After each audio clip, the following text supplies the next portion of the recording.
Hi everybody, Phil here, and today I'm talking about Doom 3. Doom...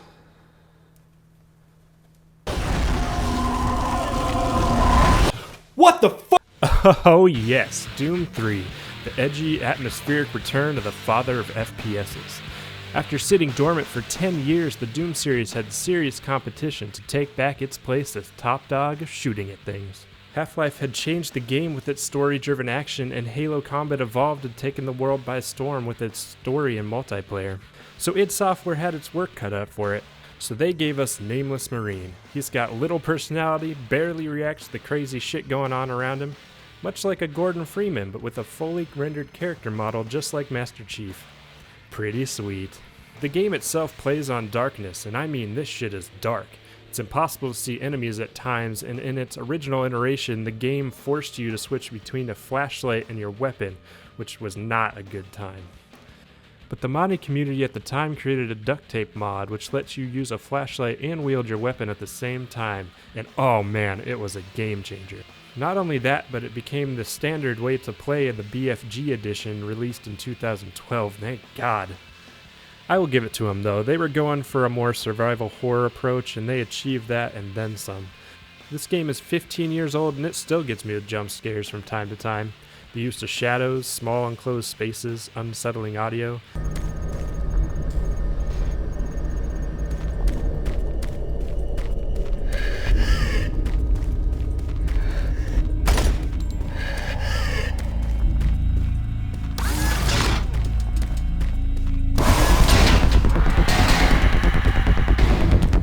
It's creepy stuff, and it still stands out today. Welcome to Mars. First time? The story of Doom 3 is your standard sci-fi fanfare. A large corporation called the UAC are funding experimental scientific research on Mars. A shady mad scientist character named Dr. Malcolm Betruger is being, well, shady. Just stay out of my way. Amazing things will happen here soon. You just wait. A UAC board member named Elliot Swan and his bodyguard Jack Campbell are sent to confront Dr. Betruger about increased complaints from his staff asking to leave Mars due to strange occurrences happening in the facility. The character you play is an anonymous space marine who arrives at the same time as Swan and Campbell. He is given orders to report to Master Sergeant Thomas Kelly. Kelly tasks the player to find a scientist from Delta Lab who has gone missing. Upon finding the scientist in a decommissioned communications facility, things begin to go to hell, like literal hell. Turns out our favorite shady mad scientist has been experimenting with teleportation technology that seems to be linked to hell, because where else would he want to teleport? So now Mars is crawling with zombies and demons lurking everywhere ready to kill our forgettable Marine. He must fight his way through one facility to the next with familiar weaponry from past Doom games, and it's a pretty good time. But you never feel quite as badass as you did in the previous titles, which always kind of bummed me out. As you fight your way through the UAC facility following Kelly's orders, you will encounter many familiar demons and monsters from previous entries of the series. The new upgrade from sprites to polygons brings them to the next level of creepy, gruesome, and intimidating. I mean, check out the first time you run into a Pinky, it's awesome.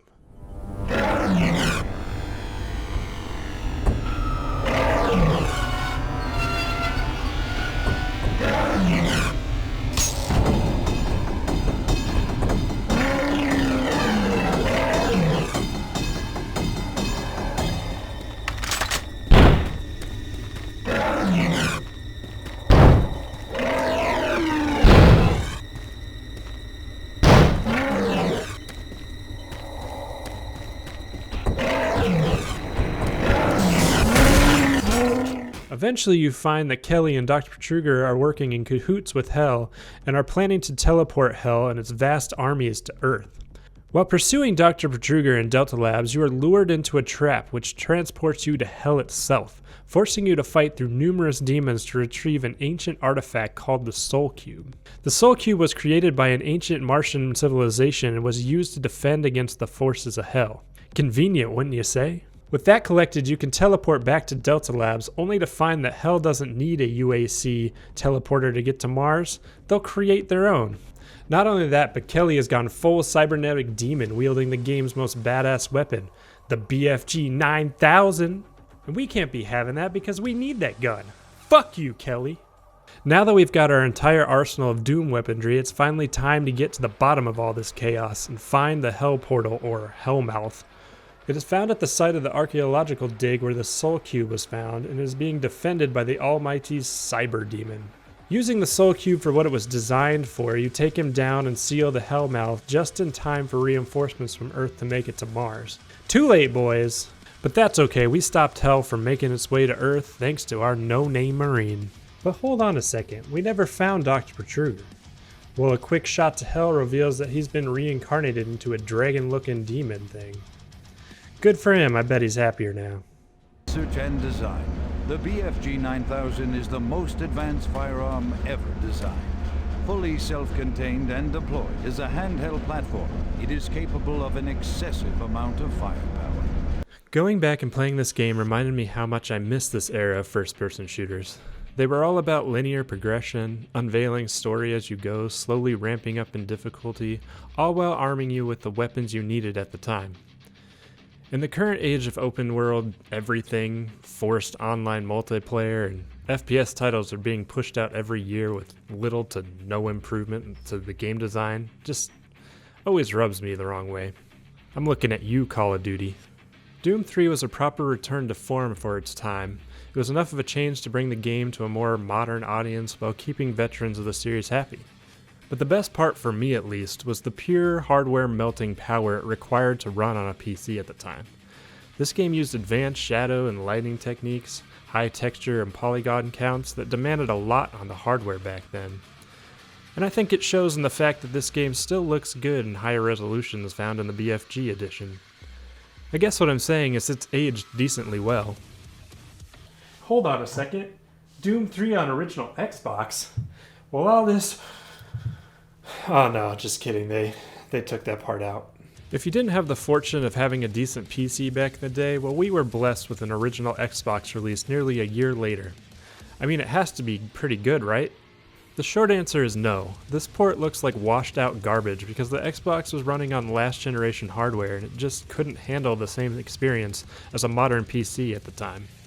That said though, they translated the controls to a controller very well, and with the option of flipping to your flashlight with the press of a button, made the dark parts much less of a pain.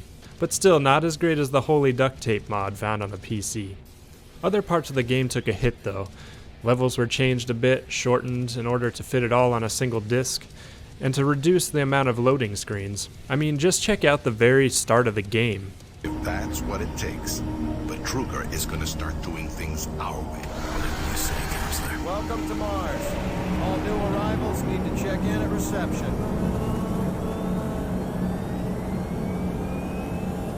Welcome to Mars, Marine. I'm gonna need you to step on one of those red squares on the floor for a bioscan. This'll only take a second. Okay, let me get this started.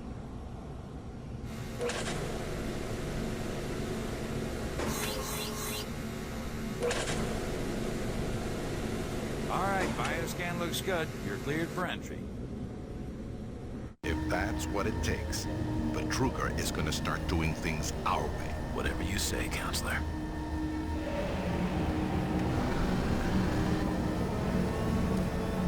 Welcome to Mars.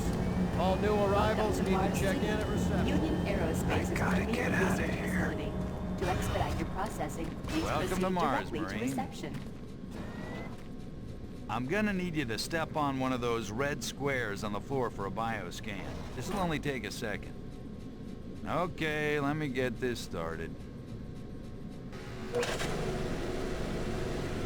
You're gonna need to hold still. Moving around only makes the test take longer.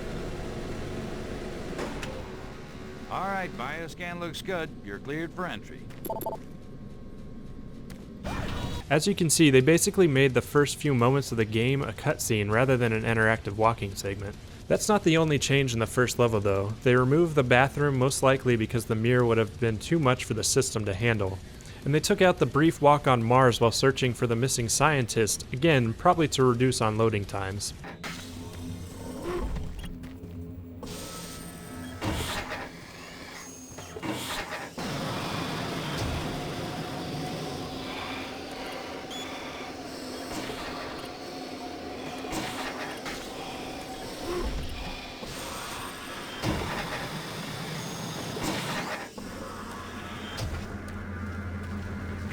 this is Sergeant Kelly.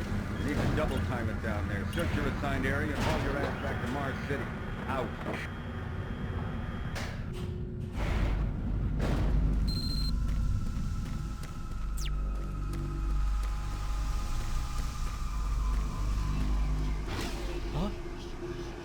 In the scheme of things, it doesn't change the experience as a whole, so I guess that's more of a nitpicky thing. Overall, the Xbox version did a decent job of giving the console players a chance to enjoy the game that they had been missing out on. Is it worth going back to play this version nowadays? I'd say no, because the Bfg Edition is out on more recent hardware and is truly the best way to experience Doom 3. So is Doom 3 worth going back and revisiting today? I would say yes. It's a great entry in the series and it still stands out today. I would say that the Bfg Edition is the way to play it though, with quality of life improvements like a checkpoint system, and the ability to use your flashlight and a gun at the same time makes the game a little more palatable. Also, the ability to play it on high resolutions and widescreen is kind of a must with modern displays. So in conclusion, Doom 3 is still great. Give it a play if you'd like. I mean, nothing else that came out in 2004 could beat this title, am I right? Right? Rise and shine, Mr. Freeman. Rise and shine. Just one question. What if you miss? I won't.